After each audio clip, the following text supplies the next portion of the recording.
बच्चे में जिसका नाम है ग्रेटा। इस कहानी की शुरुआत होती है एक फ्रांसिस नाम की यंग लेडी के साथ जो एक पॉश रेस्टोरेंट में वेट्रेस का काम करती है और अपने बेस्ट फ्रेंड एरिका के साथ न्यूयॉर्क शहर के एक अपार्टमेंट में रहती है। बहुत ही इनोसेंट है फ्रांसिस, ऊपर से इमोशनल भी। लास्ट ईयर अपने माँ के डेथ के बाद वो जैसे और ज्यादा सेंसिटिव हो पड़ी है। खुद को बहुत अकेली महसूस करती है बेचारी। उसके पिता क्रिस एक वर्कहॉलिक, काम में बिजी रखते हैं खुद को। ये उनका तरीका है अपने गम से डील करने का।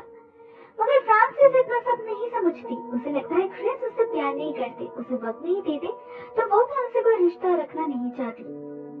ऐसे में एरिका उसका पूरा साथ देती है, एक अच्छे दोस्त की तरह अपनी पूरी कोशिश करती है उसे खुश रखने की। मगर जो फ्रांसिस को चाहिए वो है माँ। भला उनकी जगह कोई और कैसे फिर कर सकता है। ऐसे में एक रात काम से घर लौटते वक्त उसे ट्रेन में एक लवारिस पर्स मिलता है जिसे वो उठा लेती है। अंदर उसे एक आई कार्ड मिलता है जिस पर किसी ग्रेटा हाइडेक का नाम लिखा था। फ्रांसिस पहले तो उस पर्स को लॉस्ट एंड फाउंड सेक्शन में जमा करने जाती है, मगर वहाँ उसे कोई नहीं दिखता। साथ में उसे लग भी नहीं रहा था कि वहाँ से कभी ये पर्स अपने मालिक तक पहुँच पाएगा भी। तो वो डिसाइड करती है कि वो खुद ही जाएगी। आई कार्ड पर एड्रेस मेंशन है जो उसके घर से ज्यादा दूर नहीं है। वो काम पे जाते वक्त ही इसे डिलीवर कर सकती है। तो नेक्स्ट मॉर्निंग फ्रांसिस वही करती है, ढूंढ निकालती है ग्रेटा हाइडेक को। पता चलता है वो एक मिडिल एज्ड विडो है, अकेली रहती है। इतने बड़े शहर में कोई नहीं है उनका। उनके हस्बैंड तो कब के जा चुके। एक बेटी है निकोला जो पेरिस में रहती है। उनका एक डॉग भी था लेकिन उसकी भी मौत हो गई। अभी वो बिल्कुल ही अकेली है, ठीक उसके जैसे। ग्रेटा को देखकर उसके बातों से फ्रांसिस को बहुत दया आता है उस पर। वो भी इक्वली लोनली है, शायद इसीलिए वो ग्रेटा का दर्द समझ पा रही थी। तो वो उसे एक ऑफर देती है, क्यों ना वो एक डॉग खरीद ले कंपनी के लिए। फ्रांसिस मदद कर सकती है। मगर ग्रेटा राजी नहीं होती। वो रेडी नहीं थी, लेकिन वो फ्रांसिस का फोन नंबर रख लेती है अगर कभी उसका मन हुआ तो उसे कांटेक्ट करने के लिए। उन्हें फोन यूज करना तक ठीक से नहीं आता था, इसीलिए फ्रांसिस खुद ही अपना नंबर सेव कर देती है उनके फोन में। उनके बातचीत के दौरान फ्रांसिस नोटिस करती है दीवार के उस तरफ से बहुत जोर जोर की आवाज आ रही है। ग्रेटा कहती है उनके पड़ोसी के घर में रेनोवेशन का काम चल रहा है। पूरा दिन ही ऐसे आवाज चलती रहती है, परेशान हो चुकी है वो तो। फ्रांसिस और उनका वक्त नहीं लेती, निकल जाती है एक बहुत ही अच्छा एक्सपीरियंस लेकर। ऑलरेडी उसके दिल में इस लेडी के लिए एक सॉफ्ट कॉर्नर ग्रो करने लगा था। तो उसी रात जब ग्रेटा उसे कॉल करती है ये बताने के लिए कि उन्होंने डॉग लेने का डिसाइड कर लिया है, फ्रांसिस बहुत खुश हो जाती है। अगले दिन ही उन्हें एक शेल्टर में ले जाती है और दोनों मिलकर एक मॉर्टन नाम के डॉग का सिलेक्शन करते हैं। फ्रांसिस को उनकी कंपनी पसंद आने लगी थी। कहीं ना कहीं उसे अपनी माँ नजर आने लगी थी ग्रेटा में। स्पेशली जब अपनी बेटी से फोन पर बात करती थी, उनके प्यार को देखकर फ्रांसिस और ज्यादा मिस करने लगी थी अपने माँ को। ग्रेटा उसके दिल के एग्जैक्टली उसी वर्ड को भर रही थी जिसके खाली होने से पिछले एक साल से फ्रांसिस को इतनी तकलीफ हो रही थी। तो ऑब्वियसली अटैच्ड होने लगी थी वो ग्रेटा से। इवन फ्रांसिस तो उसे ये तक प्रॉमिस करती है कि वो उसे छोड़कर कहीं नहीं जाएगी। इतना पसंद करने लगी थी वो उसे। मगर क्या ग्रेटा की फीलिंग्स भी सिमिलरली ऑनेस्ट थे? शायद नहीं। जैसे जैसे दिन गुजरने लगते हैं, हमारे लिए एक बात क्लियर होने लगती है कि ग्रेटा फ्रांसिस के सामने खुद को जैसे प्रेजेंट करती है वो एक्चुअल में वैसे नहीं है। उसके पास लैपटॉप है, मॉडर्न गैजेट्स के बारे में वो काफी जानती है। इवन वो तो ऑनलाइन फ्रांसिस को स्टॉक भी करती है। उसके फ्रेंड के बारे में, उसके माँ के बारे में, उसके लाइफ के हर एक पहलू के बारे में डिटेल्स में पता है उसे। और फ्रांसिस के सामने वो ऐसा नाटक करती है ऐसे उसे नंबर तक सेव करना नहीं आता। मगर क्यों क्यों कर रही है वो ऐसा? उधर फ्रांसिस के बर्ताव से एरिका भी हैरान हो चुकी थी। वो ऑलमोस्ट हर दिन उनसे मिलने जाती थी, दोस्तों के प्लान्स कैंसिल करके उसके साथ वक्त बिताती थी। एरिका को पता था उसके अंदर क्या चल रहा है, मगर एक स्ट्रेंजर को अचानक से इतना इम्पोर्टेंस देना क्या ठीक है? फ्रांसिस को वो बहुत समझाती है, मगर फ्रांसिस उसकी एक नहीं सुनती। उस दिन उसे एरिका के साथ एक पार्टी में जाना था, जिसे वो फिर से कैंसिल कर देती है और ग्रेटा के घर चली जाती है। वहाँ उसे जो सुकून मिलता है वो पार्टी में नहीं मिल सकता। एरिका उन फीलिंग्स को समझ नहीं सकती। फ्रांसिस उसे समझाने की कोशिश भी नहीं करती। उसे देर जो हो रही थी, उधर ग्रेटा उसका इंतजार कर रही होगी। एक्चुअली फ्रांसिस उनके साथ एक मदरली बॉन्डिंग फील कर पाती है। जब वो दोनों एक साथ कोई स्पेशल डिश बनाते हैं और ग्रेटा उसकी तारीफ करती है, उसे ऐसा लगता है मानो उसकी माँ खुद उसकी तारीफ कर रही है। इसीलिए ही तो वो बार बार जाती है उनके पास। मगर इस बार जब वो उनके घर जाती है, कुछ अलग होता है। फ्रांसिस जब टेबल सजा रही थी, उसे कैंडल्स नहीं मिल रहे थे, तो वो इधर उधर ढूंढने लगती है और ठीक तभी उसे कुछ अजीब दिखता है। उसे दिखता है बहुत सारे एक जैसे पर्स, बिल्कुल वैसा ही जैसे एक पर्स को वो लौटाने आई थी। इवन उनमें चीजें भी एग्जैक्टली एक ही है और उन पर्स के साथ अलग अलग लड़कियों के नाम एंड फोन नंबर लिखा है, जिसमें से एक है फ्रांसिस का। इसका मतलब ग्रेटा इंटेंशनली उन्हें ट्रेस में छोड़ती है ताकि कोई उन्हें लौटाने आए। ऐसा कोई क्यों करेगा? डर और टेंशन में फ्रांसिस के हाथ पैर कांपने लग जाते हैं। वो कुछ भी खा नहीं पाती और तबीयत खराब होने का बहाना देकर घर लौटने की जिद करती है। मगर दरवाजा खोल पाए तब ना, ग्रेटा ने पहले से ही ताला लगा दिया था। फ्रांसिस डर जाती है। क्या वो कैद हो चुकी है? नहीं, ग्रेटा उसे नहीं रोकती। उस रात वो घर लौट पाती है, मगर ग्रेटा उसका पीछा करना भी बंद नहीं करती। लगातार कॉल्स एंड मैसेजेस करती रहती है, फ्लावर्स भेजती है, इवन उस रेस्टोरेंट तक पहुंच जाती है जहां फ्रांसिस काम करती है। उसे फेस करने के सिवा और कोई ऑप्शन नहीं था, तो वो जाती है और डायरेक्टली ग्रेटा के फेस पर कह देती है कि उसे उसके लिटिल सीक्रेट के बारे में पता चल चुका है और उसे कोई रिश्ता नहीं रखना उसके साथ। मगर ग्रेटा फिर भी हार नहीं मानती। अपने जबान में एक लंबा चौड़ा वॉइस मेल भेजती है। कहती है अपने लोनलीनेस से भागने के लिए ही वो ऐसा करती थी और वेरी हार्मलेस ट्राई। अगर ऐसे ही उसे फ्रांसिस जैसे कोई अच्छे दोस्त मिल जाए तो उसमें बुराई क्या है?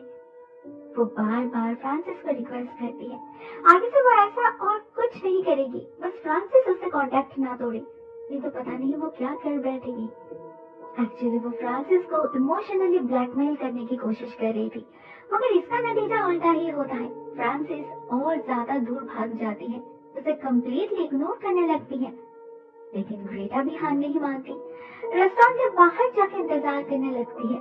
हर दिन कॉन्स्टेंटली खड़ी रहती है वहां पर। फ्रांसिस को बहुत ही गंदा फील होने लगा था। वो पुलिस में भी कंप्लेन करती है, मगर वो लोग कुछ नहीं करते क्योंकि ग्रेटा ने सच कोई गुनाह तो नहीं किया था। तो वो लगातार कई दिन ऐसा करती रहती है और फ्रांसिस को चुपचाप सहन करना पड़ता है। उसके हाथ से बचने के लिए फ्रांसिस ओवर टाइम भी करने लगी थी, नहीं तो ये लेडी पूरा रास्ता साय की तरह उसका पीछा करते रहेगी, जो काफी क्रीपी होगा। लेकिन इतना सब कुछ करके भी फ्रांसिस उससे बच नहीं पाती। एक रात जब वो घर लौटती है, उसे अपने अपार्टमेंट के बाहर ग्रेटा दिखती है। वो पहले तो बहुत प्यार से उसे मनाने की कोशिश करती है, लेकिन जब फ्रांसिस नहीं मानती, ग्रेटा उसके बालों पर च्युइंग गम लगा के चली जाती है। फ्रांसिस समझ नहीं पाती उसे क्या करना चाहिए।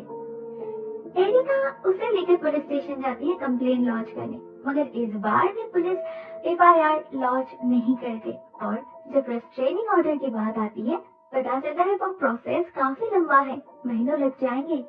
मतलब फ्रांसिस कुछ नहीं कर सकती। खुद के लिए तो वो परेशान थी ही, साथ में उसे उस डॉग के लिए भी टेंशन होने लगा था। पता नहीं उस पागल औरत ने क्या किया होगा उसके साथ। तो वो अगले दिन ही शेल्टर में जाके बात करती है उस डॉग को वापस लाने के लिए, लेकिन वो शेल्टर वाले किसी सबूत के बिना ऐसा करने से मना कर देते हैं। ग्रेटा ने अपनी मीठी मीठी बातों से उन्हें भी फंसा रखा था, तो फ्रांसिस को मजबूरन उसके घर ही जाना पड़ता है, नहीं तो उसे तसल्ली नहीं हो रही थी। वो चुपके से देखती है ग्रेटा अपने डॉग को लेकर वॉक पे जा रही है। तभी उसकी नजर पड़ती है वेस्ट बिन में पड़े कुछ लेटर्स के ऊपर, जिस पर निकोला हाइडी का नाम लिखा था, यानी कि उनके बेटी का। लेकिन उसके साथ जो एड्रेस था वो ब्रुकलिन का था, पेरिस का नहीं। मतलब ग्रेटा ने उसके बारे में भी फ्रांसिस से झूठ कहा था। फ्रांसिस उस एड्रेस को ट्रैक करके उस घर के ओनर तक पहुंच जाती है। उनका नंबर पता करके एक वॉइसमेल छोड़ती है कॉल बैक करने के लिए। उस दिन ये सब करते करते उसे काफी लेट हो चुकी थी घर लौटने में। उसे तो डर लग रहा था कहीं ग्रेटा फिर से उसका पीछा न करे, पर सरप्राइजिंगली उसे रास्ते पर कहीं भी ग्रेटा नहीं दिखती, एक बार के लिए भी नहीं। तो क्या उसने उसका पीछा करना छोड़ दिया? नहीं, उसके एब्सेंस का कारण अगले कुछ ही मिनट के अंदर फ्रांसिस को पता चल जाता है जब उसे ग्रेटा के मैसेजेस मिलने लगते हैं। वो एरिका की फोटोज भेज रही थी। मतलब आज वो उसके पीछे पड़ी है, वो भी उसी पार्टी में जहाँ एरिका है। डर से फ्रांसिस का दिमाग बिल्कुल ब्लैंक पड़ जाता है। ये पागल औरत कुछ भी कर सकती है, अगर एरिका को कुछ हो गया तो। वो उसी वक्त एरिका को कॉल करती है और तुरंत निकलने के लिए कहती है और वो खुद भी निकल पड़ती है उस तक पहुंचने के लिए। उधर एरिका तब तक क्लब से निकलकर पीछे के रास्ते भागने की कोशिश कर रही थी, लेकिन ग्रेटा से पीछा छुड़ा पाना इतना आसान नहीं था। एक पॉइंट ऐसा आता है जब घबराहट में रोड क्रॉस करते वक्त एरिका गाड़ी के सामने आ जाती है। फॉर्चुनेटली इस गाड़ी में फ्रांसिस थी जो सेफली एरिका को घर ले आती है। वो दोनों ही बहुत अच्छे से समझ चुके थे ये पागल औरत कितनी डेंजरस है। बात हद से बाहर जाने लगी थी। ऊपर से अगले दिन फ्रांसिस को एक और बड़ा झटका लगता है। उसे कॉल मिलता है अलेक्सा का। निकोला के एड्रेस पे अभी वो ही रहती है। जब फ्रांसिस उससे जाके मिलती है उसे पता चलता है निकोला जिंदा ही नहीं है। 4 साल हो चुके हैं उसके मौत को। उसने सुसाइड किया था अपनी माँ के हाथ से बचने के लिए। उसकी माँ ग्रेटा उस पर जो इमोशनल एंड फिजिकल टॉर्चर करती थी, अपने उस चाइल्डहुड ट्रॉमा से वो कभी बाहर निकल ही नहीं पाई।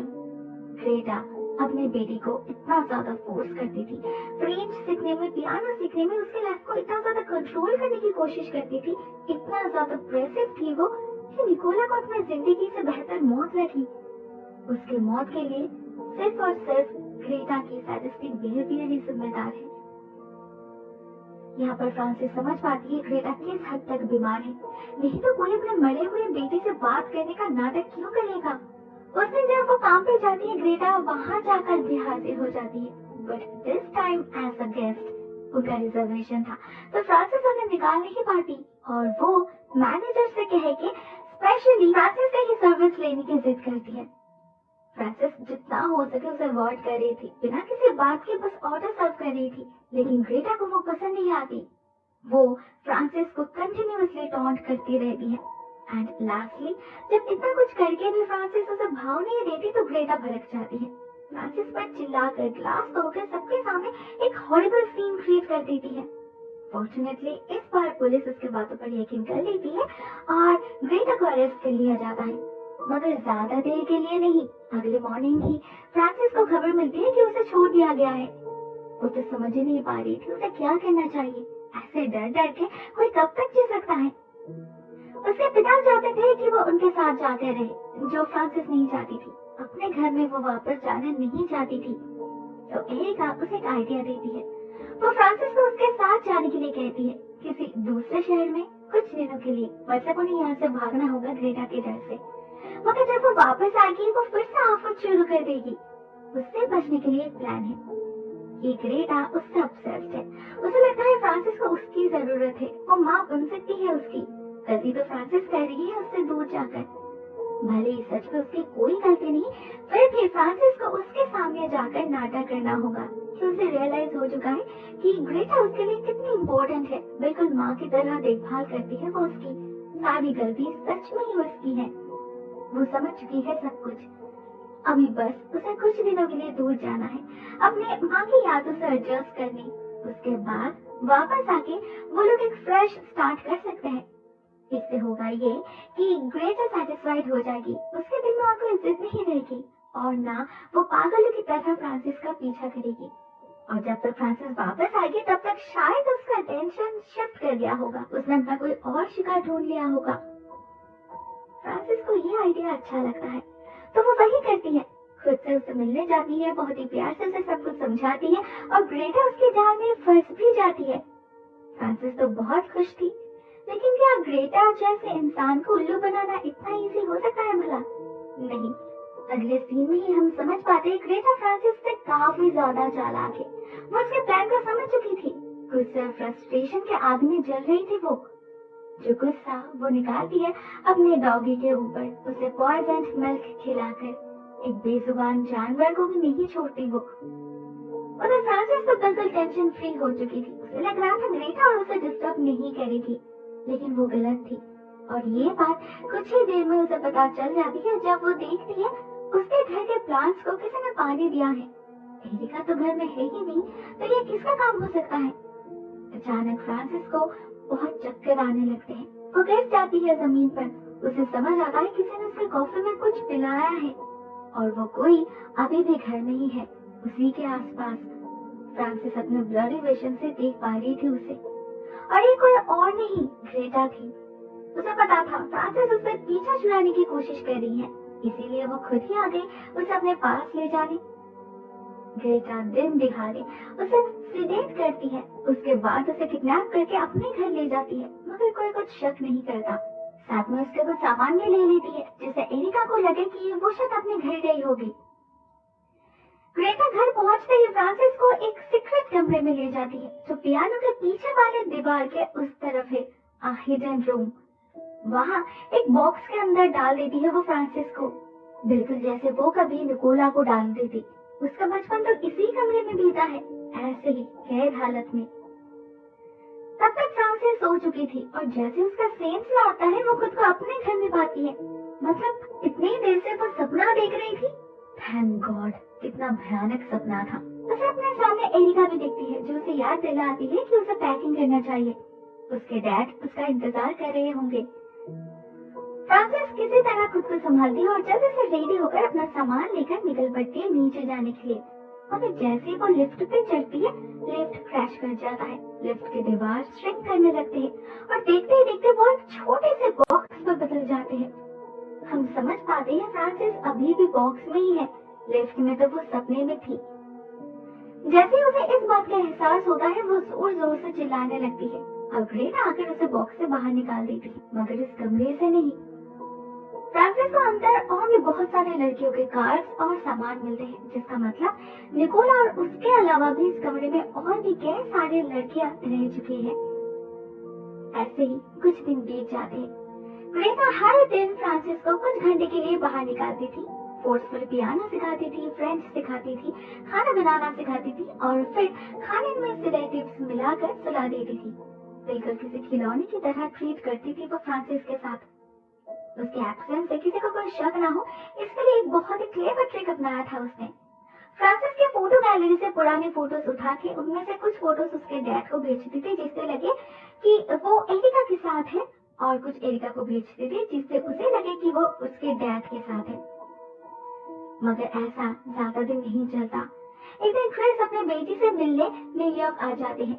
उन्हें लगा था फ्रांसिस तब तक वापस आ चुकी होगी, मगर जब वो घर में नहीं मिलती और एरिका बताती है कि वो कभी उसके साथ कहीं गई ही नहीं, तब क्रिस को समझ आता है कि उनकी बेटी एक्चुअल में मिसिंग है, वो भी पिछले कई हफ्तों से। वो उसी दिन एक प्राइवेट डिटेक्टिव कोडी को हायर करते हैं उसे ढूंढ निकालने के लिए। उन्हें पता चलता है कि ये ग्रेटा हाइट एक पहले एक नर्स हुआ करती थी, लेकिन सेडेटिव्स के गलत यूसेज के कारण उनका लाइसेंस कैंसिल कर दिया गया। अभी वो कहाँ है किसी को नहीं पता। कोडी उसी दिन से काम पे लग जाते हैं और इधर फ्रांसिस भी चुप नहीं बैठती। एक दिन कुकीज बनाते वक्त कुकी कटर से वो ग्रेटा की एक उंगली काट देती है। उसके बाद बेलन से मारकर उसे बेहोश करके भागने की कोशिश करती है, मगर दरवाजे सारे के सारे लॉक्ड थे और फेंस पे इतना ऊंचा था जिसे पार करके वो घर से निकल नहीं पाती। तो वो बेसमेंट के रास्ते से जाने की कोशिश करती है, मगर वहाँ भी एक बड़ा सा ताला लगा हुआ था, सारे विंडोज भी सील्ड थे। फ्रांसिस को वहाँ एक बस्ती में एक लड़की दिखती है। ये वही थी जिसका कार्ड उसे मिला था, समांथा। उसकी हालत भी बहुत खराब थी, मगर फिर भी वो जिंदा थी। फ्रांसिस जब उससे बात करने जाती है कि तभी पीछे से ग्रेटा आकर उसे बेहोश कर देती है। ये सब काम वो पिछले कई दिनों से कर रही है, तो उसे आदत पड़ चुकी है इन सब की। सबसे पहले वो अपना फर्स्ट एड करती है, उसके बाद फ्रांसिस के हाथ पैर बांध के मुंह पे पट्टी डाल के फिर से एक बार उसे उसी कमरे में बंद कर देती है। उधर वो डिटेक्टिव बहुत तेजी से काम कर रहे थे। 2 दिन के अंदर ही वो ग्रेटा को ढूंढ निकालती है और उसके घर जा पहुंचते हैं फ्रांसिस को ढूंढने। मगर ग्रेटा उससे कई गुना ज्यादा चालाक थी। वो उसे अपनी बातों से बहकाने की कोशिश करती है। फ्रांसिस दीवार पे जोर जोर से धक्का देने लगी थी। उसका दोष वो अपने डॉग के ऊपर दे देती है, जो बहुत पहले मर चुका था।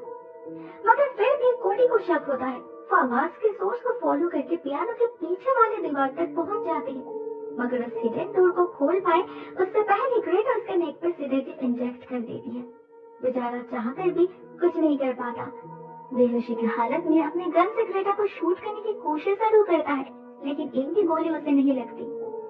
फाइनली उसी बंदूक से ग्रेटा कोडी का खून कर देती है और फिर नाचने लगती है, बिल्कुल पागलों की तरह, ऐसे बहुत बड़ा कुछ अचीव कर लिया है उसने। फाइनली लाश को एक बैग में भर के बहुत सारे केमिकल डाल के फेंक देती है बेसमेंट में, जहाँ ऑलरेडी और भी बहुत सारे ऐसे बैग्स पड़े थे ग्रेटा के पिछले विक्टिम्स के। पता नहीं उसका ये पागलपन कितने दिनों से चल रहा है और कितने दिन चलेगा। उधर कैद रहते रहते फ्रांसिस के दिल और दिमाग सुन पड़ चुके थे। ग्रेटा जो हर रोज उसे स्लो पॉइजन करती थी, वो उसके थॉट्स को क्लाउडी बना रहा था। अभी ना उसके शरीर में उतनी ताकत थी, ना दिमाग में। हर एक बीतते दिन के साथ जीने की उम्मीद कम हो रही थी उसके लिए। क्या वो कभी यहाँ से निकल पाएगी? God knows. फ्रांसिस जब ऑलमोस्ट हार मान ही चुकी थी, तभी एक दिन अचानक कुछ होता है। दरवाजे पे कोई दस्तक देता है। एक लड़की बिल्कुल उसी की तरह ग्रेटा के बैग को लौटाने आई थी। मतलब ग्रेटा ने अपना नया शिकार ढूंढ लिया है। अब जरूर फ्रांसिस की वही हालत होगी जैसे समांथा की हुई थी। ग्रेटा को उस नई लड़की से बात करते देख फ्रांसिस जोर जोर से दीवार को पीटने लगती है। ये ठीक वैसी ही आवाज थी जो पहली बार इस घर में आने पर फ्रांसिस को सुनाई दी थी। तब जो समांथा थी इस कमरे में कैद। तब ग्रेटा ने कहा था कि ये नेबर्स के घर से आ रही है। इस बार भी वो इस नई लड़की से वही कहती है और उसका ध्यान भटकाने के लिए उससे इधर उधर की बातें करने लगती है। चाय भी ऑफर करती है और उसी चाय को पीने के बाद अचानक से ही ग्रेटा बेहोश हो पड़ती है। जो वो आज तक दूसरों के साथ करती आई है, आज वही उसी के साथ हो रहा था। यहाँ पर हमें पता चलता है ये नई लड़की और कोई नहीं एरिका है, डिस्गाइज में। विग और मेकअप से उसने अपना चेहरा बदल लिया था, नहीं तो ग्रेटा उसे जरूर पहचान पाती। और उसी ने उसके चाय में ड्रग भी मिलाया था। क्रिस की तरह वो भी पिछले कई दिनों से फ्रांसिस को ढूंढ रही है। हर दिन सबवेज एंड ट्रेन्स में चक्कर काटे ही उसने, तब जाके उसे ये ग्रीन लेदर बैग मिला है। उसे पता था यही उसे फ्रांसिस तक ले जाएगा। वो शिकार करने आई थी, शिकार बनने नहीं।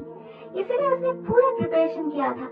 आते वक्त साथ में ड्रग्स लेकर आई थी जिससे ग्रेटा को उसी के जाल में फंसाया जाए।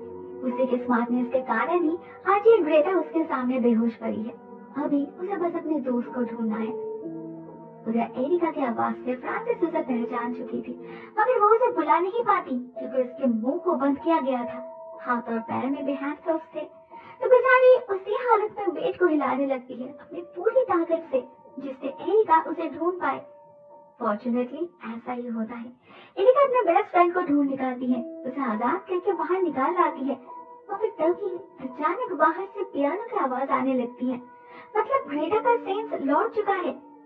एरिका फिर से एक बार तैयार होती है उसका सामना करने के लिए, लेकिन बाहर पियानो नहीं, असल में एक रिकॉर्ड प्ले हो रहा था और ग्रेटा गायब हो चुकी थी। जैसे ही फ्रांसिस बाहर निकलती है, ग्रेटा उस पर हमला कर देती है। उसकी हालत बहुत नाजुक थी और ठीक से खड़ी भी नहीं हो पा रही थी, मगर ऐसे में भी वो फ्रांसिस को छोड़ने के लिए तैयार नहीं थी। ज्यादा देर वो खुद को होल्ड नहीं कर पाती, बेहोश होकर गिर जाती है वहीं पर और एरिका उसे उसी के बॉक्स में भर देती है। अब पुलिस के आने तक उसे वहीं रहना होगा। ये सोचकर वो लोग वहां से निकल जाते हैं। फ्रांसिस को बाहर निकलना था, मगर वो लोग बक्से में कोई ताला नहीं लगाते क्योंकि उन्हें लगा था ग्रेटा बेहोश है और उसके सेंस लौटने तक पुलिस आ जाएगी। मगर उनके निकल जाते ही हम उस बक्से को हिलते हुए देखते हैं। मतलब ग्रेटा ऑलरेडी जाग चुकी है। लिड को खोलने की कोशिश कर रही है वो। तो पुलिस आने तक क्या वो सच में यहाँ रहेगी? आपको क्या लगता है? दूसरी कहानी यहीं पर एंड हो जाती है इस सवाल के साथ। ऑनेस्टली स्पीकिंग मुझे कहानी बहुत अच्छी लगी। बिल्कुल साइकोलॉजिकल थ्रिलर। इस कहानी में हमें फ्रेंडशिप और कंपेनियनशिप का एक डार्क साइड दिखाया गया है। लोनलीनेस एक इंसान को कितना इंसान बना सकता है वो दिखाया गया है। बट ऑल्सो ग्रेटा सिर्फ अकेलेपन से भागने के लिए ये सब नहीं करती थी, ये उसकी आदत थी। उसे बस एक इंसान चाहिए था अपने बेटी के सब्स्टिट्यूट, जिसे वो किसी पालतू जानवर की तरह रख सकेगी, जिसे वो अपनी मर्जी से कंट्रोल कर पाएगी। ये वो कॉन्शियसली करती थी। कोई बेचारी नहीं थी, वो एक पागल खूनी थी। लेकिन इस फिल्म की एंडिंग मुझे अच्छी नहीं लगी क्योंकि उस बॉक्स को ऐसे ही लूज छोड़ देना मुझे ठीक नहीं लगा। उन्हें अश्योर करना चाहिए था कि ग्रेटा को सजा मिल रही है। एटलीस्ट वो लोग पुलिस के आने तक तो वेट कर ही सकते थे। आपको क्या लगता है? Write down in comment section. आज के लिए बस इतना ही दोस्तों। Thank you so much for watching this video. बहुत जल्द मिलता है किसी और नए वीडियो के साथ। तब तक के लिए टेक केयर, टाटा।